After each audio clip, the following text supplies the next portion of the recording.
Ladies and gentlemen, welcome to a new episode of the No ID podcast. We are deep into season 2. I have fellow comedian slash podcast host of the Goodman podcast, fellow comedian Noel Goodman. Say something to the people, brother. What's up, everybody? I'm glad to be here. Thank you so much. I'm a long-time fan, long-time listener, and glad to call myself a personal friend of Jerome. Likewise, man, this is a good guy right here. I was actually on his podcast a couple of months ago. Or was it? Yeah, time flies, but it might have been 4 or 5 months ago, 6 months ago. Right. It was me, you, Tim Macklin, and Andrew Cologne. Yep. Good man. We had the Puerto Ricans, we had white people, we had me being Cuban, we had black man. You had color me bad, right? So Noel is a comedian, man. Just tell us how you got started into breaking into comedy. What's going on? Share your story. I appreciate it. I was in the Navy for about 6 years, and whenever we went across the equator, we would have these talent shows, and I would just tell funny stories about people on the ship, and I would entertain. And I didn't even think of it as stand-up comedy. I just, me as well as anybody. I'm a goofy guy. I like people. I enjoy conversation. So I got a lot of laughs, and it's funny that it never clicked for me that stand-up comedy was something that I've always wanted to do. But I'm also a Christian, so I spend a lot of my time talking to people about the faith and talking to people about the world and culture. So it was kind of a no-brainer for me to try to extend that into comedy, but still it never quite clicked for me that stand-up comedy was the thing to do. And when I got out the Navy, I immediately began working at this company, Liebherr, building trucks, and I just started listening to podcasts, Joe Rogan's podcast in particular. And then he started talking about how much fun it was and all the great people that he met doing comedy. And that's when it really began to dawn on me that, these people, these comics, they must be the greatest, the salt of the earth. These must be, funny and intelligent and good people. And I was partly right. Right, I was partly right. And we'll talk later about the stand-up community. But I really began to kind of yearn to maybe try my hand at stand-up and to meet new people and to kind of branch out. And like it was meant to be, I lived near this club right down the street from me called Daddy-O's Tavern. And they had a big sign up one day. I went there to get some pizza, and the sign said open mic night starting Monday night, or like a month from then. And I said, you know what? I'm gonna try to write 10 minutes, and I went up there and I did good. I did all right. And that was about a year and a half ago, almost about 2 years ago. It's crazy with this quarantine. Stand-up time is taking like a 6-month gap. So I wonder, like, do you even count that? When you tell people, have I been doing comedy for 18 months or have I been doing it for 24 months?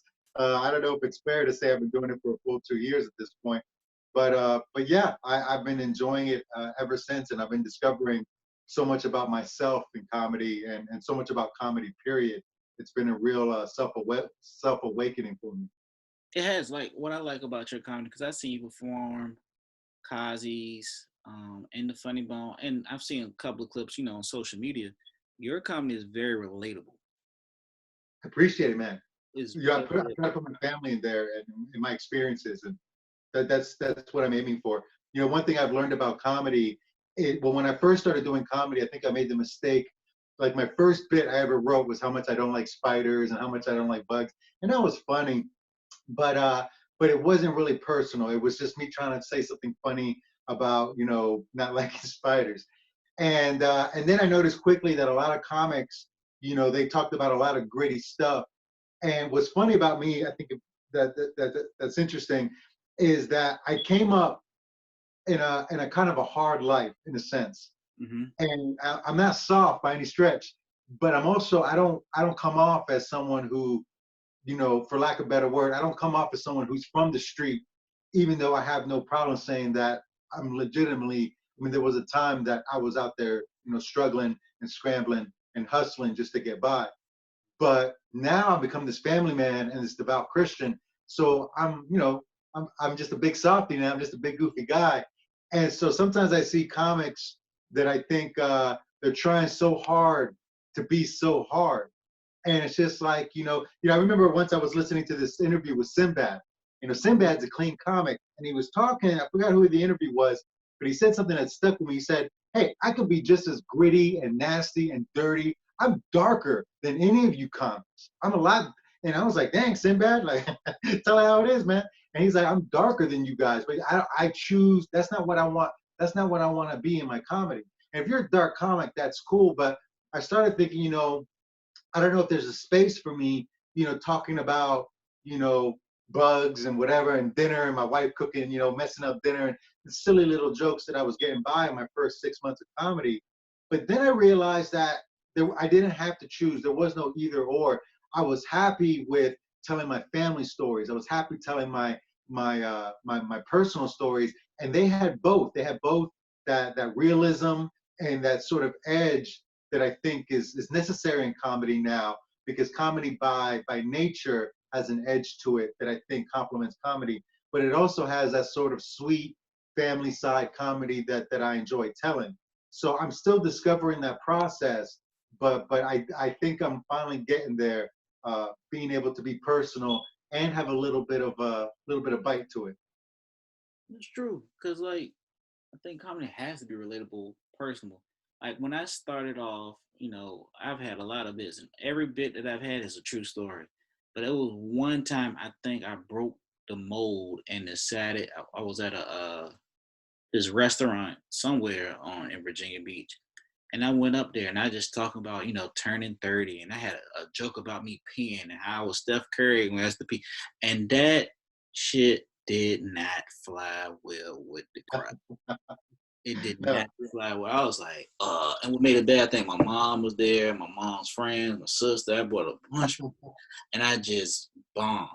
And I told that joke before at another restaurant or bar, and if it hit, but for whatever reason, didn't hit there. So I don't think I read the crowd right. And then on top of that, I think I was just reaching for something. Like I think a lot of times too. Well, I don't know if it was you, but with me, I will watch other keep watching different comedians. Different comedians have different styles. You know, definitely. and I was watching different comedians. I studied them all the time, and next thing you know, I was going more towards the bathroom humor. I was like, that's not me. I can't sit on and talk about piss and shit all day. When people eating, I don't even want to talk about what I'm eating. So I just bombed. Yeah. So that's it. And I know you had a joke, and I laughed. I really did. I thought it was hilarious. Actually, at the Clash of the Comics, and you said it was a dick food, or what was it? Oh yeah. I love that joke. And that was particularly funny about that joke is sometimes it kills at the funny bone. I think I was nervous because it was Clash, and it's something I don't do often with the competition aspect of it. And something I've really learned even since then. That was almost right before the shutdown. That was like in late February. And something I've learned is that I'm a lot funnier when I just let go and when I just let myself, the same way me and you having this conversation now, being free, being comfortable. And something I think I messed up in comedy before this quarantine was perhaps being too reserved. And by nature, I'm not a reserved person. By nature, I'm definitely more outgoing.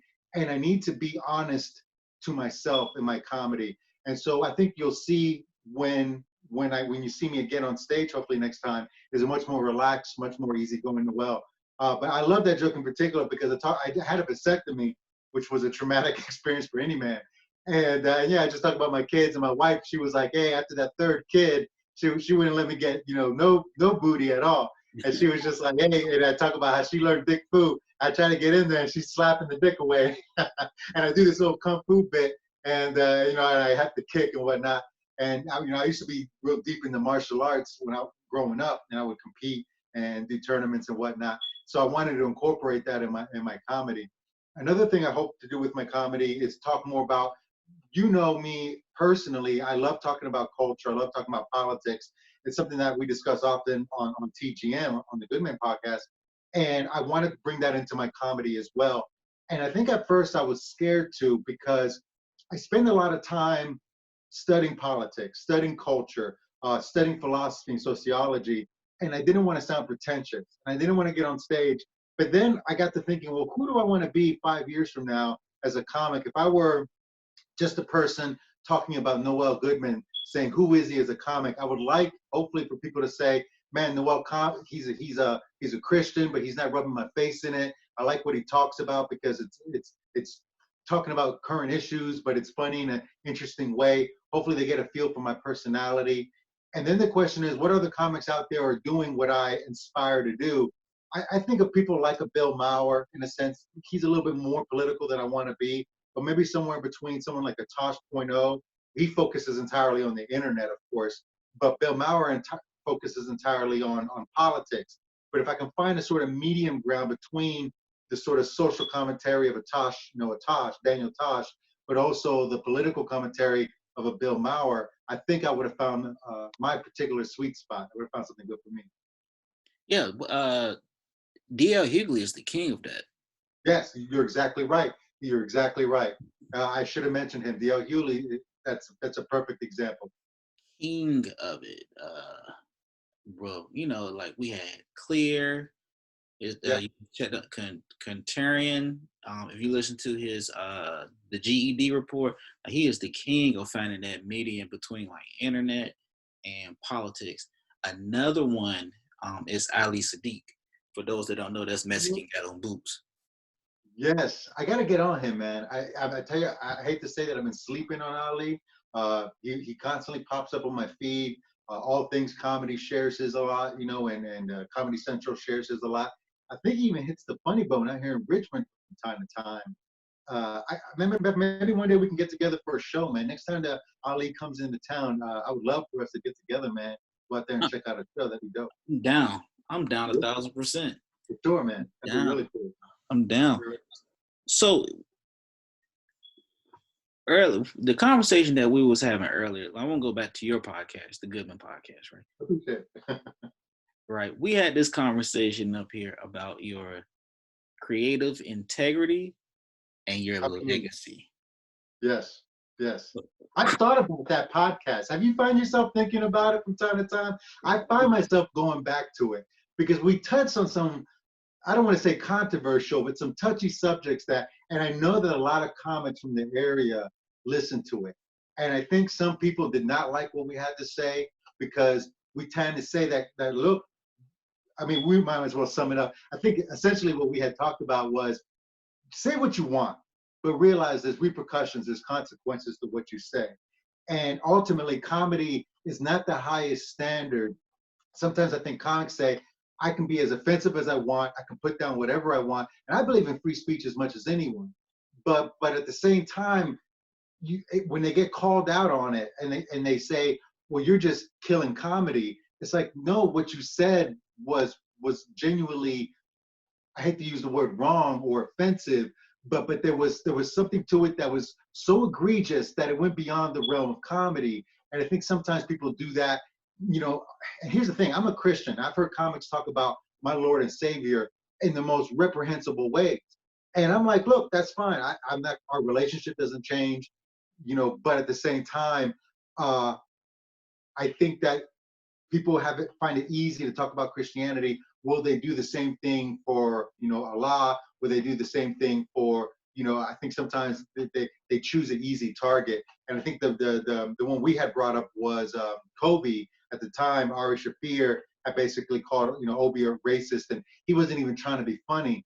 And something that I didn't get a chance to talk about in that podcast that I thought about later was sometimes if you're really funny and you're very clever when you say the joke, even if it's deeply offensive in a sense, people will respect you because you were so clever about it. That's almost like you're showing respect to the person. That cleverness, the fact that you took the time to say something really, really intelligent, people will say, you know what, that joke was wrong, but it clearly, you almost gave it a respect, almost gave it a little bit of honor by wrapping it up in that intelligence. But if you just say something vulgar and it's low-hanging fruit and you're just being ugly and you're just being an ass, then don't be surprised when people call you out about it and be like, dude, not only was it not funny, but it was offensive, it was wrong, and you're gonna have to pay some sort of, especially because ultimately comedy, we're selling something to the people.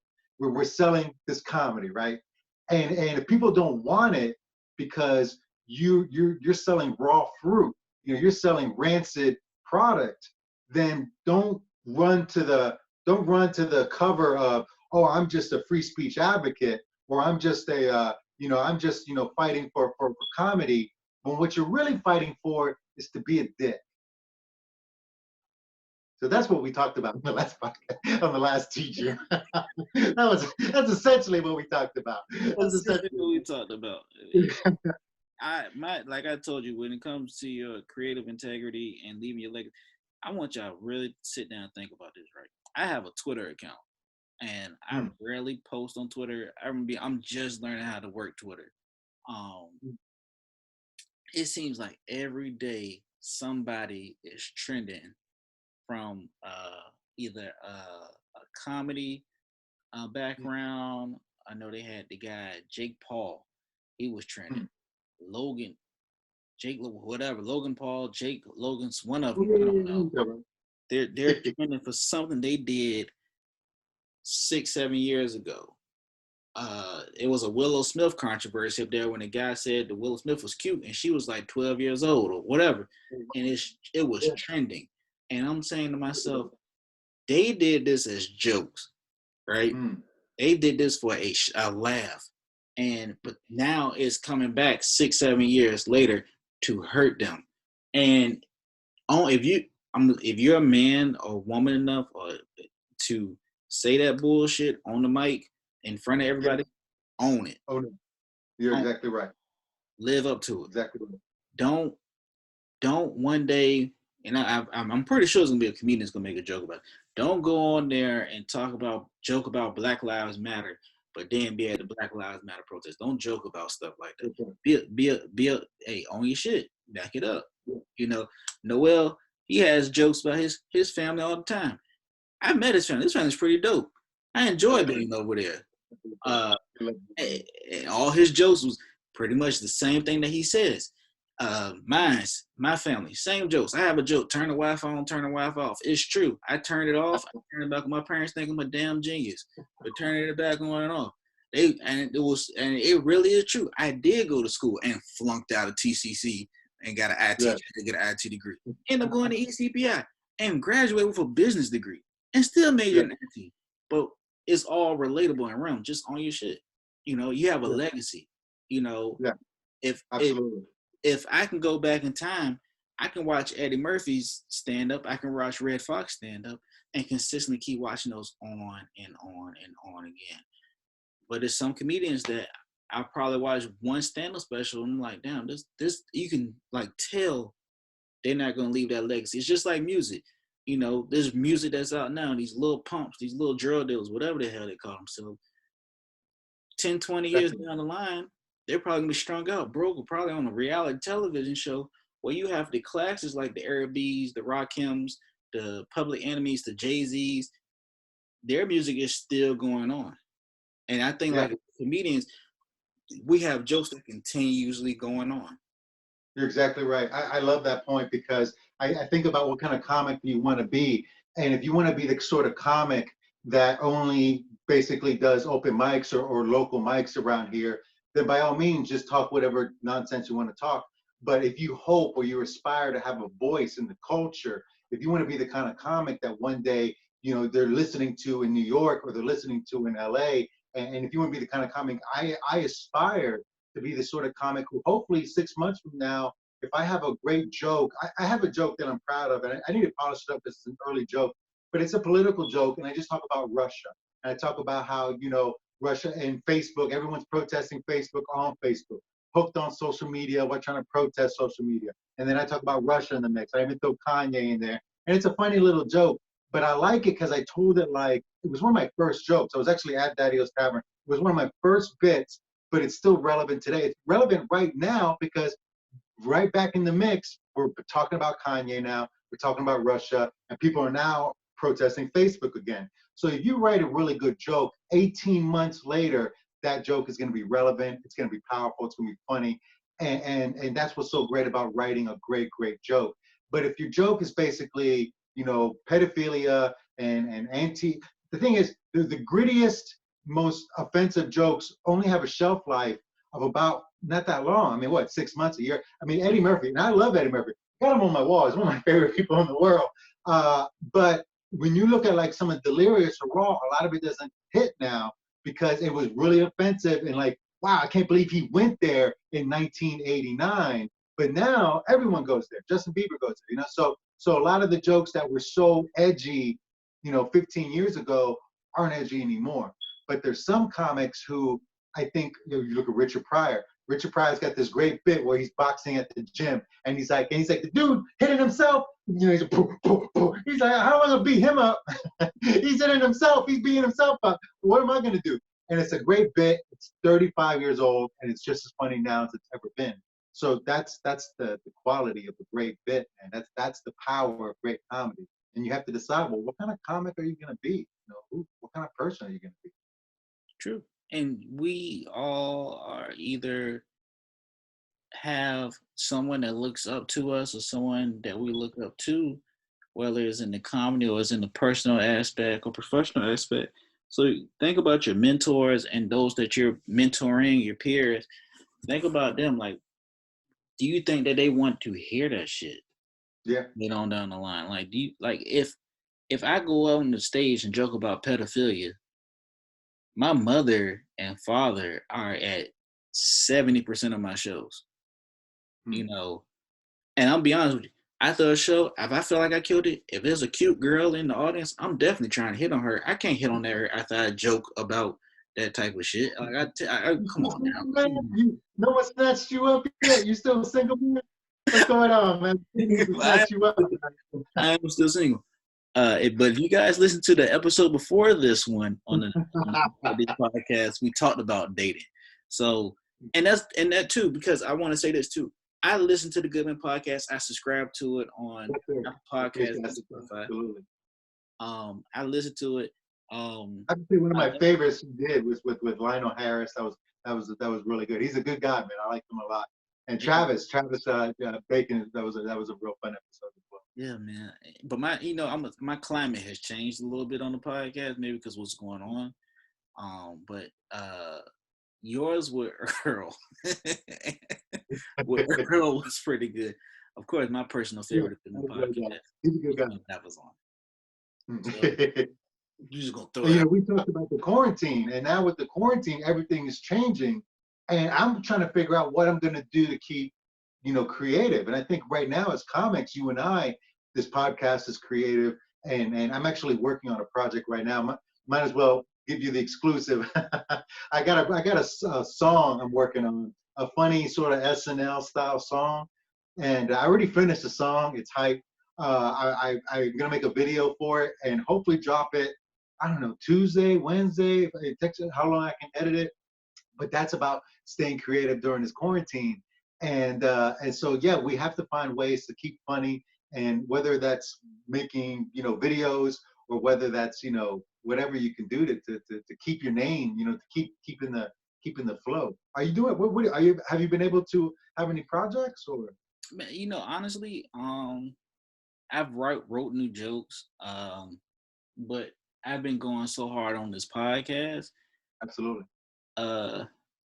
For anybody that follows me or does not follow me, you will 9 times out of 10 on the podcast, on any social media will see something on the podcast.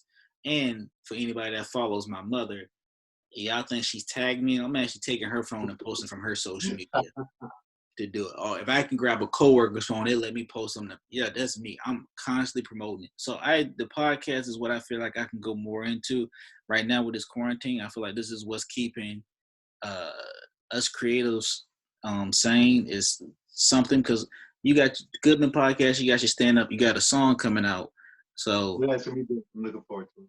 I'm looking forward to it. If it comes out Tuesday. If it comes out Tuesday, I know this podcast drops every Tuesday, so you'll be out this Tuesday. So what's up, man? The stars are aligning. Stars are aligning, man.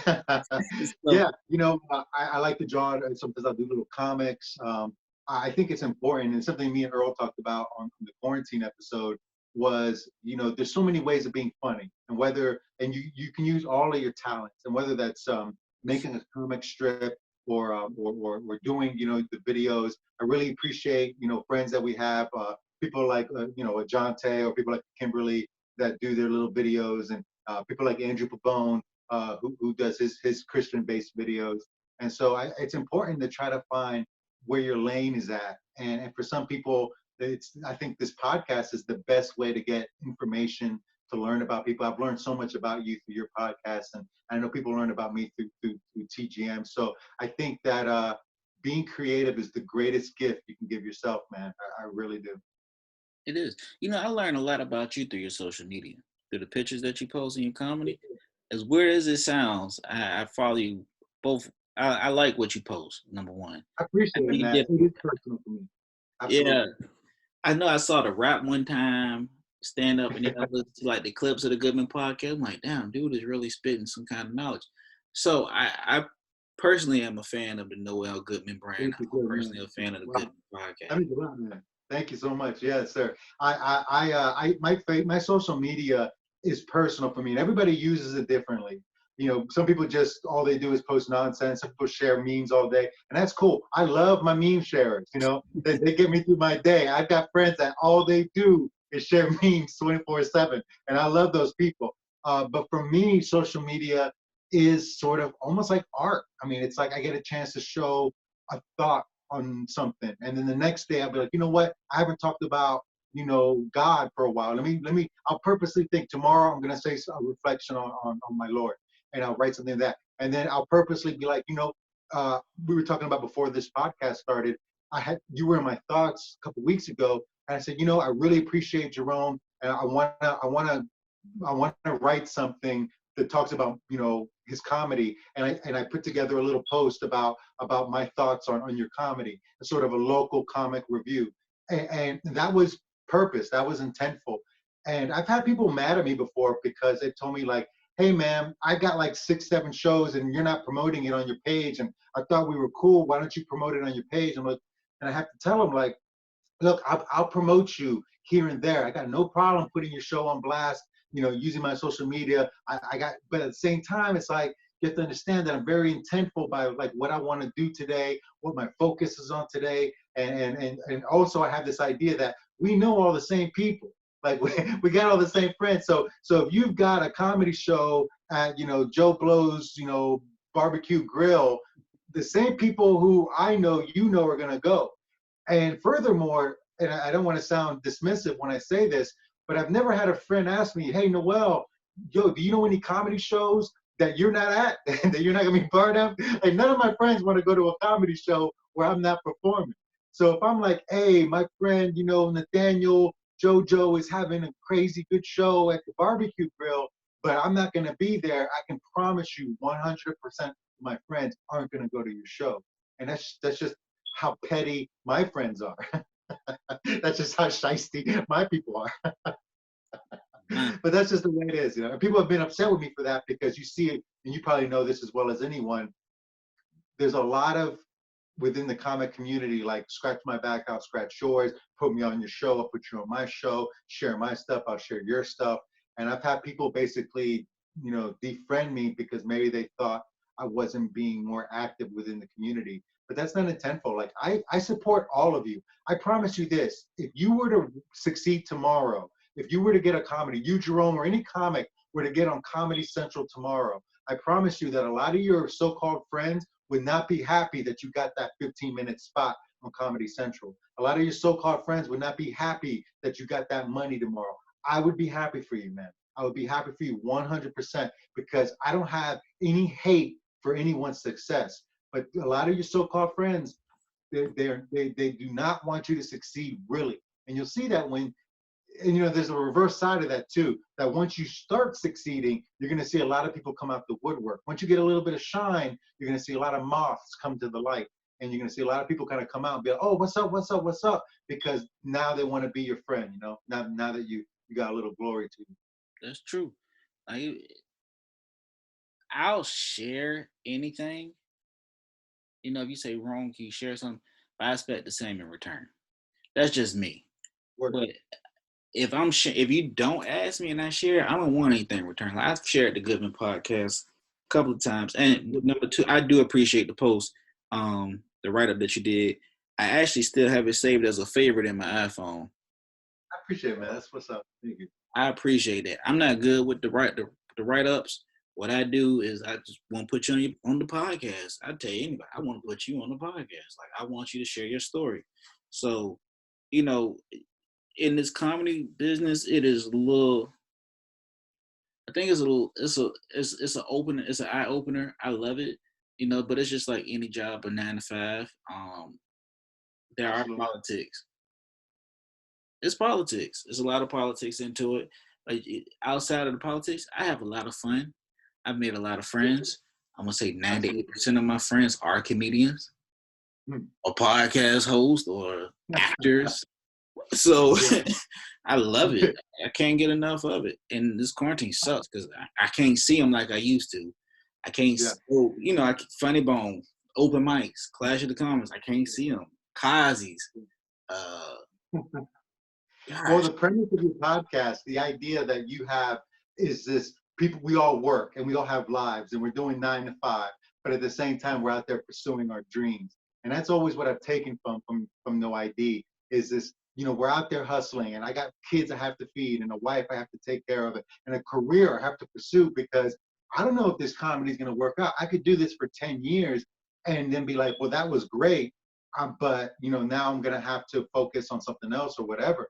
I mean, who knows? But that's fine because comedy is so rewarding in the sense that just being on stage, getting over my demons, discovering myself, my ability to talk to people, making these connections and new friendships. I mean, that is dope in and of itself. So even if this comedy don't pan out like I hope it does, I'm always going to benefit from being a comic. It's always going to be a plus in my corner. But yeah, with No ID, it is a struggle trying to work, career, church, family, go to the club, come back at 10 o'clock, 11 o'clock, midnight, wake up at 4:30, and then God, it's a grind, man. It's a real grind, but you got to do it. It's you know just, how it's, many times I've been at work and I've taken a lunch break and actually fell asleep in the break room because I open mic. just gotta stop.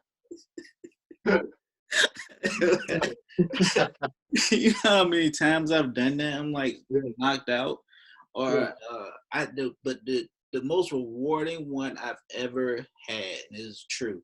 I had did an open mic one time. I forgot where, and I come to work the next day tired, and this couple comes into the job, and they say, "You look familiar," and Oh, okay. I'm like, "Okay, where have you seen me at?" And they go, "You were at Southern Flair, and we found your comedy hilarious. But Huh. you working here?" I was like, "Yeah, I gotta work a 9 to 5." And I was like, they were like talking to me about it and everything. I'm like, yeah, I was trying to keep it on the wraps, and I guess word was getting out, and yeah, yeah. It was actually, I was like, oh, okay, that's a little rewarding. Like your family and your close friends and everything, that's cool. They see it all the time. But for a random stranger to like just Yeah, say, yeah, dog, that's you're amazing. funny. That's like a reward. You know, It is a reward. Absolutely, man. Yeah, reaching out to people and doing what you do is definitely makes it all worth it. And it's always fun when you get recognized around town. And I live in a small, well, Williamsburg is kind of small, but yeah, I've had the pleasure because I run the Daddy O's Tavern mic that yeah, occasionally you meet someone that recognizes you and you get that little touch, little pepper of fame there, a little bit, which is nice. I really do hope that when comedy picks back up, that I can begin branching out. I can begin maybe driving out to DC, maybe taking a trip out to New York. Maybe if not this winter, maybe next winter. Winter is always good for me because I have like a good month vacation I can take, during the Christmas break. Stay out that way. So I got some plans for the future, man. It's just a matter of continuing finding my comedic voice because I've only been doing this for about 2 years. Continuing writing, getting better at this. It's one of those things that people say it takes 10 years to get really, really good at comedy, and that's true, man. And so I'm encouraged that at 2 years I'm happy where I'm at. I'm proud of myself with what I'm doing, especially because I am juggling all these things. Like there are a lot of comics I kind of envy them sometimes, that they basically just work and do comedy, work and do comedy, and they and so there is that sort of envy in a sense where it's like, man, I wish I could stay out till midnight, 1 to 2 in the morning doing not wake up till 10 o'clock, 11, and get back out there on the clubs. But of course, they have their own struggles, and everybody has their own struggles. So definitely, if I can continue balancing the comedy and the life and the writing and the podcast and all the projects, sometimes I wonder if it's too much. Sometimes I wonder, man, am I taking on too much, trying to do 7 different things, But it enriches me. It makes me feel enriched. So I don't know yet. I haven't figured that out, if I should take a step back from certain things in order to focus on other things. I get an enrichment. I get an enrichment feeling. I get a sense of like accomplishment. I'm like, damn, I went from getting out the house in 1 to 2 nights out of the month to Mm. getting out 4 or 5 times out of the night and networking and movement. And I get a whole feeling of it. And I know for a fact, if I personally was to stop doing comedy, or if I was just to say, you know what, I'm done with the podcast, I don't think that I could do it. I don't really think I could do it. Because in the back of my mind, I would have that shoulda, woulda, coulda. Like, well, I should have done this. I could have done this. I would have done this. I don't have any regrets at all, but I just couldn't stop. And I enjoy, even though I fall asleep on my lunch breaks when I was doing the comedy shows, even though I've fallen asleep on my lunch break or in at work in midday from being tired from doing an open mic, It's I worth it. I love it. I genuinely love it. I'm not saying I'm addicted to it, but I love it. I enjoy it. Because Absolutely. I don't know if you get this, but I know I get this a lot. I do not look like a comedian. I look like either A, I can fix your computer, or B, I can fix your cell phone. I do not. I look like I work straight from IT. I'm straight Oh geek. my word. Is that a bit? Are you doing bits of me now on the podcast? No, you really do. You really do. I expect you to win a geek squad, a little pocket protector. No, but yeah, you're definitely a comic, man. You're definitely a comic, man. That's funny, man. you know, I feel so blessed to have a family that supports me, have a wife that's like, go out there and do it, baby, and go out there and do comedy. And I feel so fortunate that my kids see me doing this, and they like, yeah, dad chasing his dreams. And I want them to know, like, you can chase your dreams too. I'm always gonna support you. You want to be a violinist? I got your back 100%. You be a violinist. You want to be my little Bethany, my little daughter. You want to be a dancer? I support you. We're gonna wear. If you don't, and I love it that we're on the same page. Where it's like, even if you don't succeed, you're gonna benefit from this. Like, who cares if you succeed or not? The fact that you went out there and you lived this is such a benefit.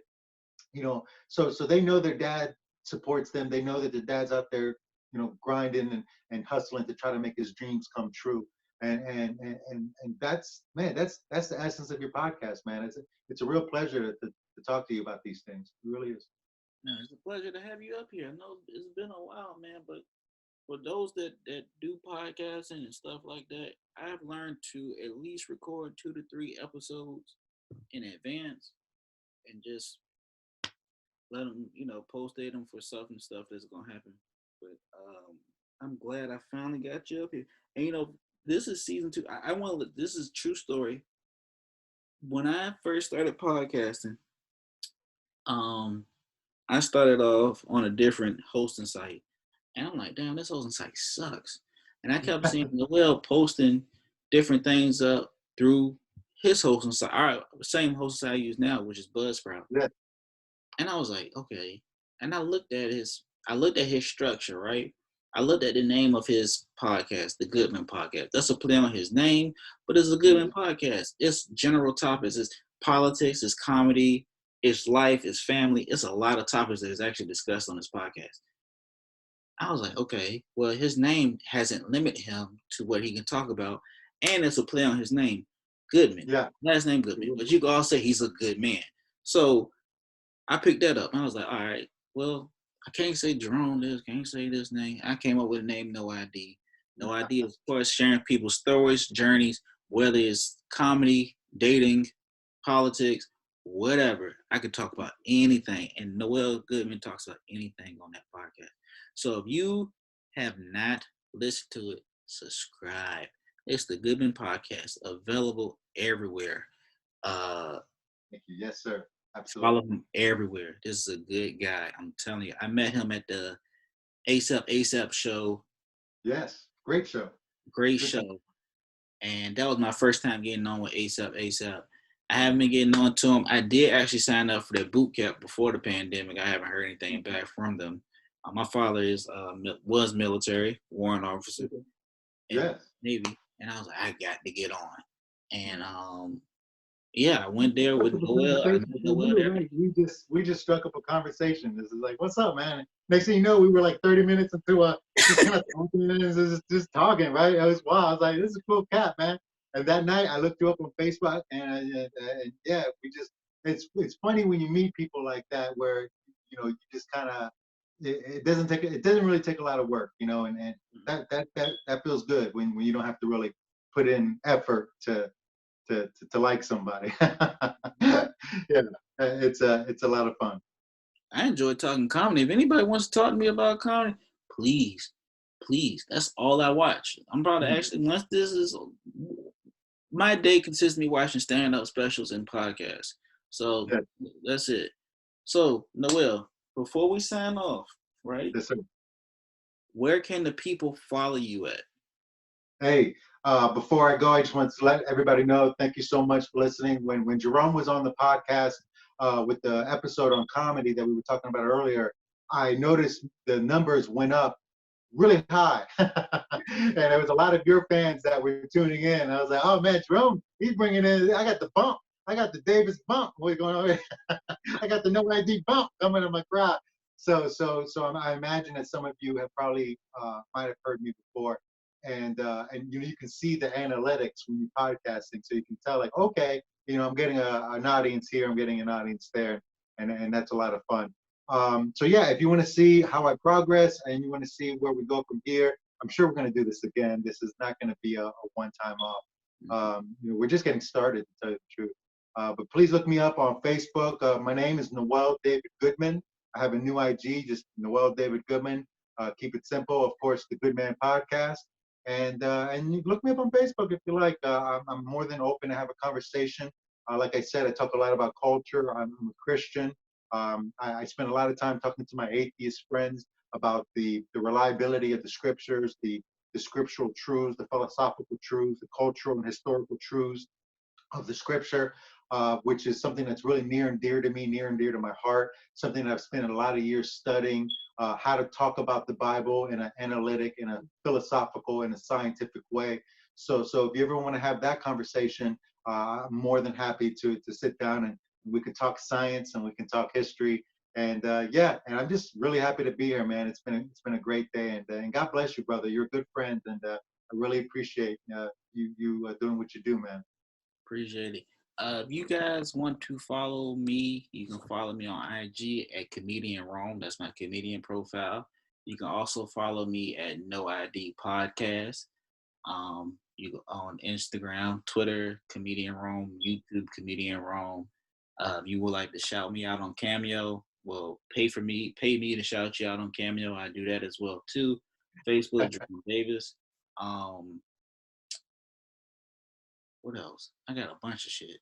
Uh, I told Noel this one. I said this on the last podcast. I will be getting featured on topblackpodcast.org. That's right. I submitted the application in. I got the approval. I just sent them in the artwork. We do have merchandise coming out pretty soon.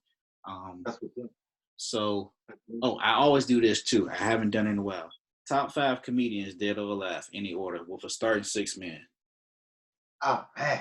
All right. Well, so we're gonna start 6 and work our way up to 1. That's fine. All right. So if I had to start at the bottom, Eddie Murphy. As much I love him, he's on my list. He's on the bottom of that list because I think as far as the stand-up's concerned, it's not as good as much of as I appreciate what he's done with the movies, what he's done with Beverly Hills Cop. what he's done with Coming to America. I mean, I could go off with what he's done with Boomerang, what he's done with Vampire in Brooklyn. So I could just run down the list of the great Eddie Murphy movies' life. But what he's contributed to comedy within his movies, which he writes and produces, and he definitely has. But his stand-up as well is great. But as far as stand-up comedy, he's on the bottom of that prestigious list. And then after that, I guess we talked about Richard Pryor earlier. Actually, I got to put Richard Pryor number 2 or 1 though. I really like. He's a new comic. His name is Ronnie Chang. He had his special just recently on Netflix. He's a Chinese man. What I like about his comedy is that he taught me something interesting about comedy. Was find out what you do and do whether it's 1 or 2 things that you do well and do those things very well. And I think when I started off comedy, I basically was trying to maybe be all things to all people, and that was not a good tact. And when I was watching Ronnie Chang, which he plays a sort of angry Chinese man, and it's almost a shtick, but he does it so well. And I was watching thinking like he does that one thing to perfection, and it's so well done. It's almost like this famous Bruce Lee quote, like, I'm not afraid of the man who can do 10,000 moves. I'm afraid of the man who's done 10,000 kicks, one kick 10,000 times. And it's the same principle that Bruce is talking about, that you find that 1 or 2 things that you can do really well and you perfect it.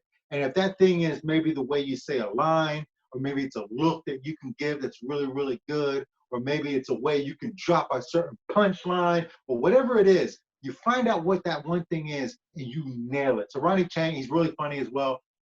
Third, John Mulaney.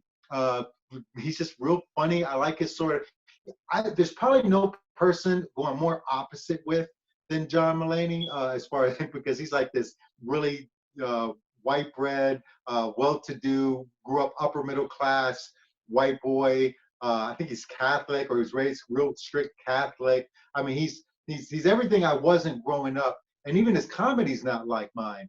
But I appreciate his comedy so much. Kid Gorgeous and the Comeback Kid and whatnot. And I really admire him for the way he's able to deliver jokes about anything and make it hilarious. I mean, he could talk about sitting in a chair and make it really funny. I study him and I think like wow, he's great. And now the last 2, and this is where it gets tough for me. I'm actually going to put Richard Pryor at number 2, which I was thinking about putting at number 1. Richard's great, man. If you guys, I know he's an older comic. If you're a young buck, and when I was a kid, I used to listen to Richard on my cassette tapes. Give away my age a little bit, man. I would listen to his cassette. Him and Eddie, because if you grew up in the '80s, listening to Delirious and Eddie Murphy Raw was amazing. But Richard, he's so brilliant. Like I talked about in the podcast earlier, he does bits, about boxing, about fighting, about anything. It's not about pooping. That's still funny today, and he's a genius. And number 1 has to go to Chappelle, man. How could it not? How could it not go to Dave Chappelle? We talked about cultural comics earlier, and what cultural comic is better than Dave Chappelle? He did his special recently. I don't even know if I should call it a special. And it was about the name's failing, about Davis. I'm sorry, what's his name? What's his name? George Floyd. George Floyd. I'm sorry, I'm talking on a rant. And he wasn't even trying to be funny, but I was glued to the screen. And I watched that and I thought, is there any other comic in the world who could talk to you about something so serious, so controversial, and keep you entertained? Is there any other comic in the world who can talk to you with 1 or 2 jokes in, what was it, about 30 minutes? Was it like a half hour? Who could talk to you for over a half hour and only have and keep you glued to I watched it twice, and keep you glued to the screen. And when I was breaking it down mentally, I was thinking, you know what it is? It's his authenticity. And I think it's also the fact that he's so natural and engaging, and the fact that he's telling truth. It kind of goes, it's a great way to wrap up this podcast, because we talk about legacy, we talk about integrity. And I think that's what makes it so interesting for everyone who watched, is that he's coming at it with, I mean, there's no other word, authenticity, integrity, and that captivates you. And it was entertaining. I mean, it's legitimately entertaining. I don't know any other comic that can do that besides Dave Chappelle.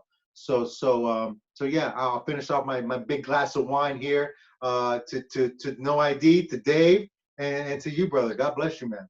Thank you, Bear. Hey, thank y'all so much, man, for listening in. This episode, every episode comes out every Tuesday. We are season 2. This is episode 9.